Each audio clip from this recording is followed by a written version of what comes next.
One place that is worth talking about language differences is in the idea of object lifetime. How are objects created? What happens when they're created? And what happens when we're finished with them? We know the core idea is that once we define a class, we make an instance of it. We make an object so we can use the object. And this is instantiation, creating an instance. To create an object, most object-oriented languages use the word new. I'm going to show a few examples here. Don't worry about syntax, just take a look at the different languages. So I have a customer class, I want to make a customer object. In Java, I'd say customer Fred equals new customer. It would be identical in C#, also using the word new. In VB.NET, we'd have something fairly similar, again using the word new, as does Ruby. C++ looks very similar to Java and C#, except it's using the asterisk for a pointer symbol. And Objective-C likes to be different, so it's using alloc and init instead of new. Now, Objective-C actually does have a new keyword, it's just more common to see this format. But as you can see, most of the time it's the new keyword that is responsible for creating an object. In the background, the computer is allocating a little bit of memory for your new object, and then initializing all the variables in it and returning a reference to that object. Then you start to use it. And most of that happens without you needing to think about it.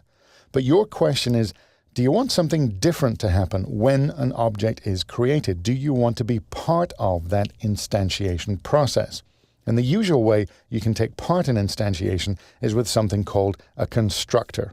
Now, if you're coming from a procedural language background like traditional COBOL, straight C, or Fortran, you don't have this idea.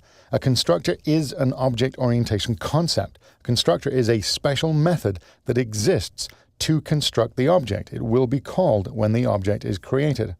A little while ago, I showed the idea of a basic spaceship class, and now I want to make a spaceship object.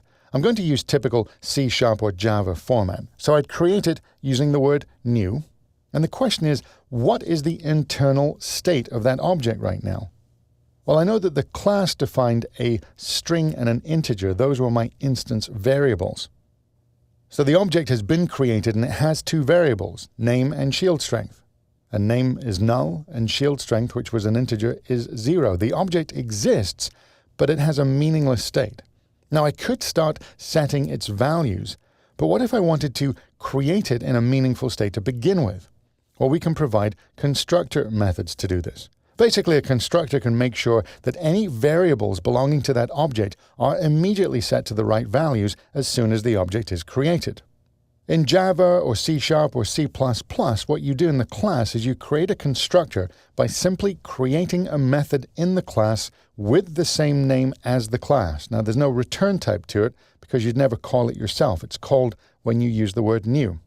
So in this case, I would create a method with the same name as the class, and in it, I'm going to set the initial state that I want these instance variables to be.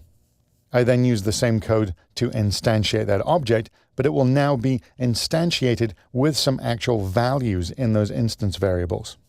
So this is a basic constructor that takes no arguments. And in a UML class diagram, if you see a method with the same name as the class, that's a constructor. Now, in VB.NET and Python, constructors are created by making a new method. The actual method has the name new.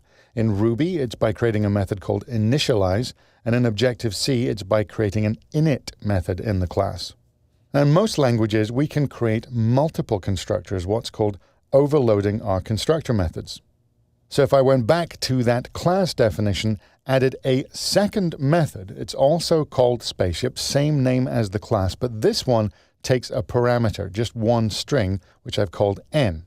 And now when I instantiate that object, I have two ways of doing it. I can use the word new with no parameters, or I can use the word new along with a string parameter. And in this case, it's going to call the overloaded constructor, which is immediately going to set the values of those instance variables to different values.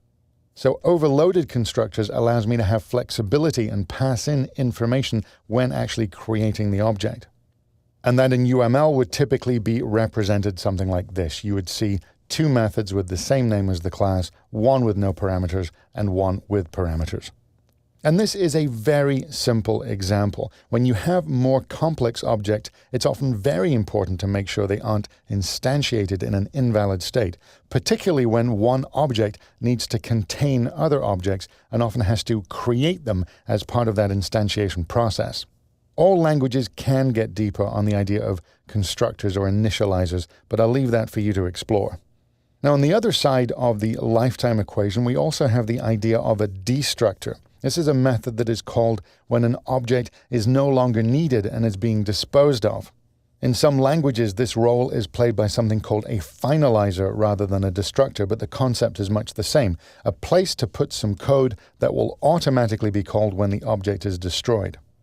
Now, destructors are not needed as often as constructors, but they do have their uses. They're typically used if you have an object that is holding a resource. Say it has a document open on the file system or it's connected to a database, and you just want to make sure that that object has released any connection it has before it's destroyed.